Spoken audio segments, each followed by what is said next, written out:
ये है खबर नईम हाशमी साहब, और ये मेरे लिए हमेशा मेंटोर रहे हैं, काबिल इज्जत रहे हैं। मैंने जब मास्टर्स किया तो मुझे अखबारों के दफ्तरों में जाते हुए मुझे बड़ी हेजिटेशन होती थी कि मैं एक ना और ही तरह की दुनिया से आई थी, लेकिन खबर साहब ने ऐसे मुझे कॉन्फिडेंस दिया।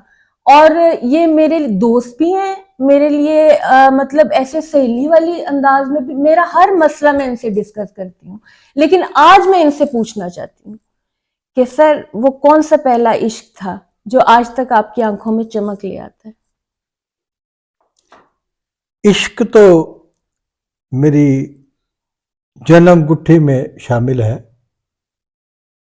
जब मैं 4-5 साल का था, मैं उस वक्त भी इश्क किया करता था।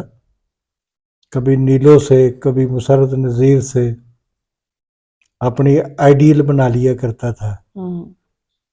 कोई रिश्तेदार औरत खूबसूरत नजर आई, चाहे शादीशुदा हो, उससे इश्क करना शुरू कर दिया मैंने। मैं मोहब्बत की गल नहीं कर रही, मैं बात कर रही हूँ इश्क की। इश्क तो जो मुझे रुलाता है, हमेशा याद आता है, वो एक नहीं है, वो भी एक से ज्यादा है। मैंने तो सुना है इश्क एक बार होता है। इश्क एक बार नहीं होता। जो मोहब्बत बार लोग बार होती है। मोहब्बत बार बार होती है। इश्क मुझे 2 बार हुआ है। हम्म। अगर आप करिए, 1-2 बार होता है, मुझे हम्म। 2 बार हुआ है। हम्म। एक बार एक लड़की की तस्वीर अखबार में छपने के लिए आई, हम्म। 2 बहनों की। हम्म। हम 2 आदमी डेस्क पे काम कर रहे थे, सिटी डेस्क पे। एक तस्वीर उसने रख ली, एक मैंने रख ली। जो मैंने रखी उसको मैं 3-4 साल तलाश करता रहा। 4 साल के बाद वो मुझे जब मिलती है, फिर 1-2 साल उससे कुर्बत में गुजर जाते हैं, करीब कैसे हो। हम्म। जब इश्क होता है, मेरा घर जो था वो हम्म। मिसाल के तौर पे मेरी मंजिल से 2 मील दूर था। हम्म। लेकिन मैं 6 मील पैदल तय करके उसकी गली से गुजर के फिर अपने घर जाया करता था। हम्म। वाह। लेकिन वो लड़की जो थी, वो उसके दिमाग में था कि उसने किसी अमीर लड़के से शादी करनी। वो लड़की अब दुनिया में नहीं है, पर लेकिन इश्क चल उसकी रहा है। इश्क चलता नहीं रहा। हम्म। मैं उसके जनाजे में भी शरीक नहीं हो सका, क्योंकि उसके मरने की इतला मुझे एयरपोर्ट पे मिली थी। मैं उन दिनों बोल के लिए काम कर रहा था, जी। मेरा जहाज उड़ने वाला था। जब मुझे इतला मिली थी, मैं जनाजे में भी शरीक नहीं हुआ था। लेकिन दूसरा इश्क, मैं अपने एक रिश्तेदार के घर में जाता हूं। मेरे मामू की लड़की है, तुमसे ज्यादा लंबा कद है उसका, तुम जैसी जिसामत है। हम्म। वो मुंह परली तरफ करके लेटी हुई है, हम्म। मामू की लड़की। हम्म। तो बेतकल्फी थी, मैं उसकी बैठ गया, चारपाई पे बैठ गया कि ये तो सोई हुई है, मैं खाली जगह में बैठ गया। मुझे हैरत उस वक्त हुई जब उस लड़की ने पलटा खाया। वो लड़की नहीं थी, उनके घर आई हुई एक मेहमान थी। वाह वाह। हाँ। वो इश्क जो है, हम्म। वो एक ऐसी कहानी है, हम्म। एक ऐसी दास्तान है। हम्म। उस लड़की ने मुझे फोन किए 2-4 दफा, जी। और मुझसे क्या गलती हुई कि मुझे फोन आता है, मुझे पहचाना, मैंने कहा नहीं, और उसने फोन बंद कर दिया। हम्म। आज मैं सोचता हूं हाँ कि हाँ। जो पूछती थी मुझे पहचाना, उसके सिवा कोई और नहीं हो सकती। वाह वाह वाह। वाह वाह वाह। नहीं, आपने उसकी तरफ जुस अच्छा सर मुझे ये बताएं कि ये इश्क की दास्तान और साथ प्रोफेशनल काम और ये सारा कुछ लेके आप चले, खानदान लेके चले, सब कुछ आप एट अ टाइम इतना कुछ कर रहे थे, उसके दरमियान में ये जो ला हासिल वाली चीज थी जो आपने अभी बताया कि एक चीज जो अधूरी रह गई, उसकी क्या तकलीफ दिल के अंदर रही? ये जो ला हासिल है, जी। ये जो इश्क की नाकामियां हैं, ये जो मेरी कमजोरियां हैं, ये कन्वर्ट हुई मेरे प्रोफेशन में। हम्म। हम्म। अगर मैं जिंदगी में मुसीबतें ना देखता, नाकाम इश्क ना देखता, मैं ख्वाबों की दुनिया ना बुनते रहता, हम्म। मैं अपने दिमाग में कहानियां, फर्जी कहानियां ना बनाता रहता, हम्म। तो मैं 37 साल तक जंग और जियो का एडिटर या ब्यूरो चीफ न रह सकता। वाह वाह वाह वाह वाह! और आपने जेलें काटी, आपने मुसीबतें उठाई, मैंने तकलीफें कोड़े उठाई। खाए, मैं 3 हाय! दफा शाही किले में गया, मैंने 7 जेलें काटी हैं, मैंने पता नहीं क्या क्या किया है, हम्म। मैंने सब कुछ किया है। हम्म। और मुझ पे हम्म। 302 के मुकदमे फौजी अदालतों में चले हैं। वाह! मेरे वो साथी वो लोग जिनके लिए आप जिन काम कर रहे हैं, जिनके साथ आप नहीं, जो बैठते मेरे थे। साथ हाँ। गिरफ्तारियां देते थे। हम्म। एक केस ऐसा भी था जिसमें जो लोग उस केस का नाम था हुकूमत और मुमलकत के खिलाफ सबसे बड़ी साजिश। हम्म। इसमें 3 बार मैं किले जाता हूँ, लाल किले जाता हूँ, पता नहीं कहाँ कहाँ जाता हूँ, कितनी जेलें काटता हूँ। और जो लोग इन्वॉल्व किए गए थे, हम्म।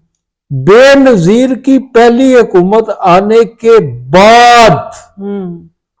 उन सबको फांसियां हुई सुवाए मुझे, क्योंकि एतजाज एहसन साहब जो वकील है, बहुत जी जी जी, वकील बिल्कुल नहीं है, बिल्कुल वकीलों के वकील है, बिल्कुल बिल्कुल। और कमाल इंसान। उन्होंने हाँ जी। किसी ना किसी तरीके से मेरी जमानत करा ली थी हाई कोर्ट से, और मेरी बचत होगी। अगर एतजाज एहसन मेरे मौसन है, अगर वो मुझे उस वक्त ना बचाते हम्म। तो मैं उसी जमाने में खत्म हो जाता और मेरी दास्तान जो है वो मुकम्मल हो जाती। सर बड़ा महदूद हमारा मीडिया क्या ये होता है, जर्नलिस्ट जो है ना उसको जगह जगह पे बांध दिया जाता है, उसको थ्रेट किया जाता है, लेकिन आप एक डेयरिंग सहाफी रहे हैं हमेशा से। आप बेरोजगार हूं ना इसलिए।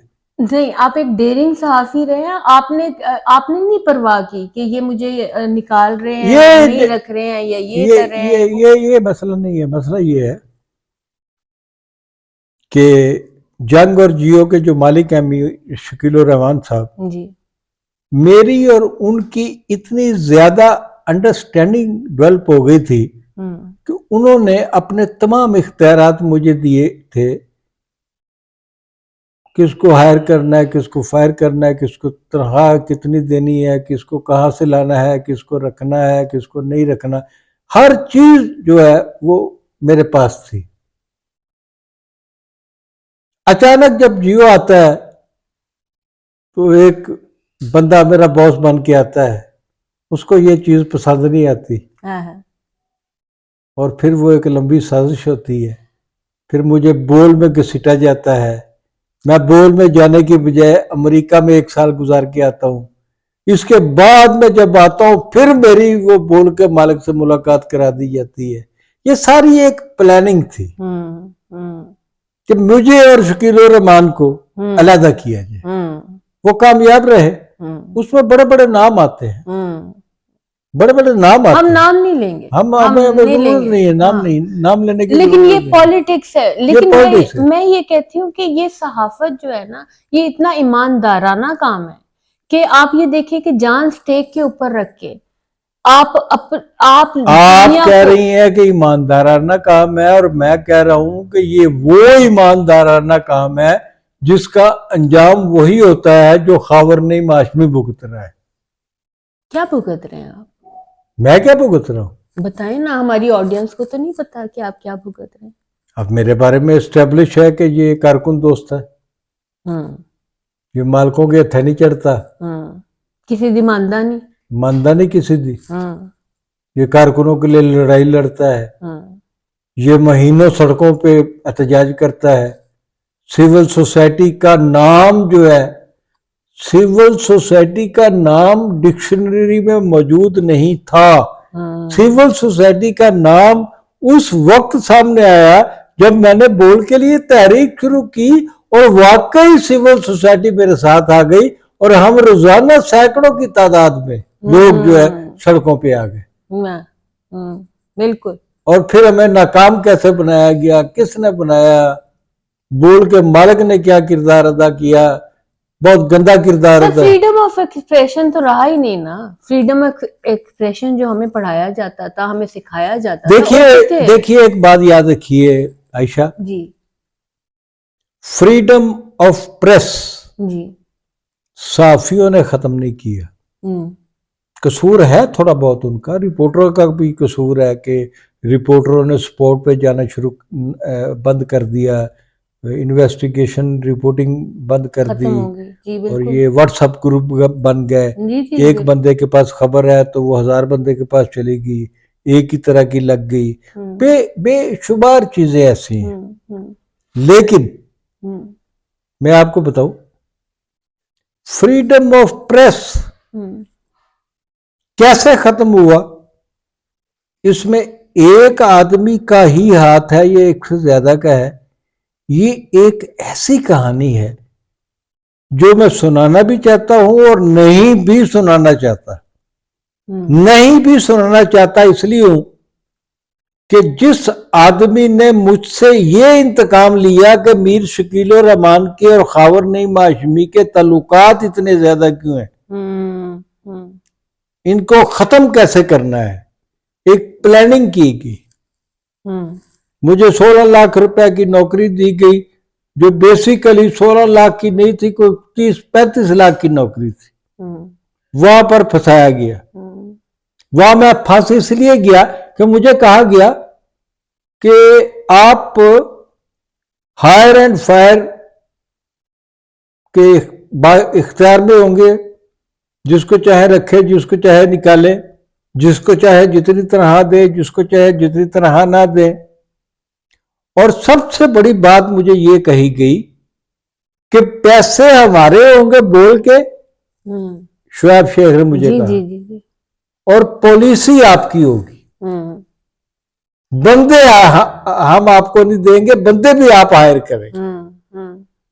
मुझे 1970 का जमाना याद आ गया जब मैं जर्नलिज्म में आया था, जब इतनी आजादियां थी सहाफत में। मैंने कहा मुझे ये सब कुछ मिल जाए तो मैं 1970 वाली असल सहाफत को बहाल कर सकता हूं। इस चक्कर में फंस गया। लेकिन ये एक जाल था। ये जाल किसने बुना, क्यों बुना, कुछ मैंने आपको बता दिया, कुछ मैं कभी आपको फिर बता दूंगा, अगली बार बताएंगे। Thank you so much, thank you so much. ये थे खावर नईम हाशमी साहब, और इनके साथ एक कंटिन्यू सिलसिला हमारा चलेगा पॉडकास्ट का, और आप देखते रहेंगे इनको, और देखते भी रहते हैं। प्लीज सब्सक्राइब करें इनके चैनल को, जो कि हमारे लिए बहुत ही खूबसूरत बातें लेके आते हैं, और हमारे प्रोग्राम को, हमारी दुनिया को, हमारी जिंदगी को एक अच्छी यादगारों के साथ छोड़ जाते हैं।